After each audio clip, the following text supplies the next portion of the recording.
Welcome friends, this is the circuit example in which is a infinite network is there because dotted line is there. What we have to find out? We have to find out the resistance of the junction point A and B for infinite. What is the given? Step number 1, R1 is equal to 1 ohms, R2 is equal to 0, R3 is equal to 2 ohms. So we have to find out first the equivalent resistance RAB. For a traditional method, you know very well. For an infinite, by taking x, imagine x and then you find for a traditional method.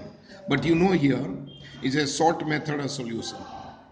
RAB equivalent resistance 1 half R1 plus R2 plus 1 upon 2 under root 1 plus R1 plus R2 raised to square 4 R3 R1 plus R3. So let us see. We can calculate by putting the value, that is a 1 upon 2, resistance R1 is equal to 1, R2 is equal to 0, plus again 1 upon 2 under root. The value is given that you know very well, that is R1 is equal to 1 plus again R2 is equal to 0 raised to square plus 4 R3 is equal to 2 and again R1 plus RT which gives the value 1 plus 0.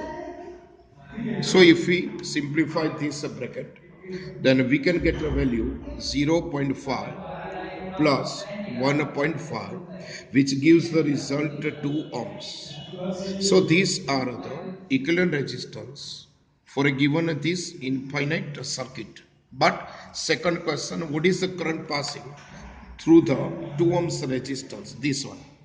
So in second part we can calculate here. See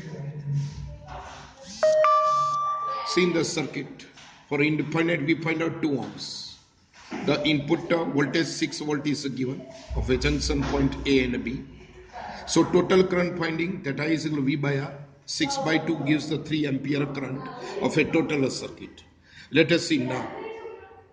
For both 2 ohms resistance, potential difference is the same between VA and VB. So is a again simple method. V1 is equal to V2. To calculate this, you know very well Kirchhoff first law. I is equal to I1 plus I2.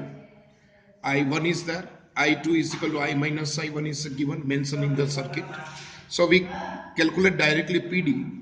V1 is equal to V2, therefore, that is current I1 multiplied by 2 is equal to, let us see 2, in the bracket current I minus I1. That is, the current I1 is given here. Again, current I is there. That is current again I1. Simplify this, you know very well, is a 2I1 is equal to 2 in the bracket 3 minus I1, which gives the 6 minus 2I1.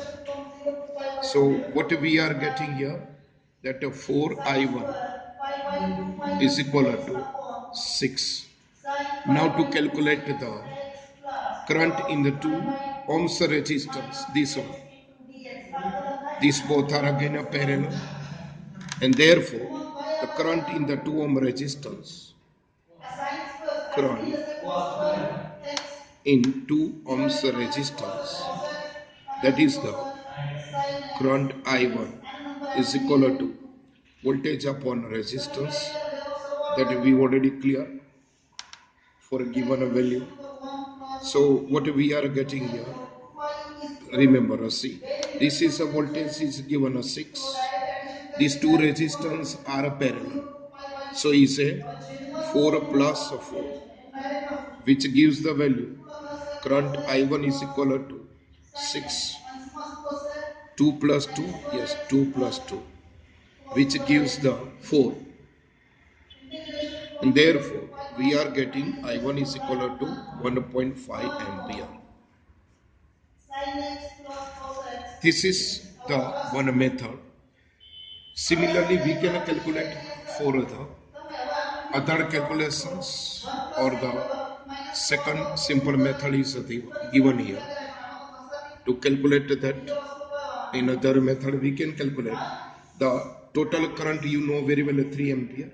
The voltage drop across the 1 ohms resistance, and therefore for a 1 ohm resistance to find the voltage, V is equal to IR, which gives the 3 into 1. Therefore we are getting 3 voltage. Similarly, the voltage dropped between the VA and VB. Therefore, we can say VA minus VB gives the 6 minus 3, because 6 input voltage is given. So we are getting 3 voltage. Therefore, to find final result of the current passing of the through arms, and that is the, we can calculate, that is the current IAB for a 2 ohms resistance. Let us see, we can write V by R. So we are getting 3 by 2, and therefore again the answer is the same, friends, and that is the IAB, that is a 1.5 ampere. So these are the second method. Okay, thank you very much.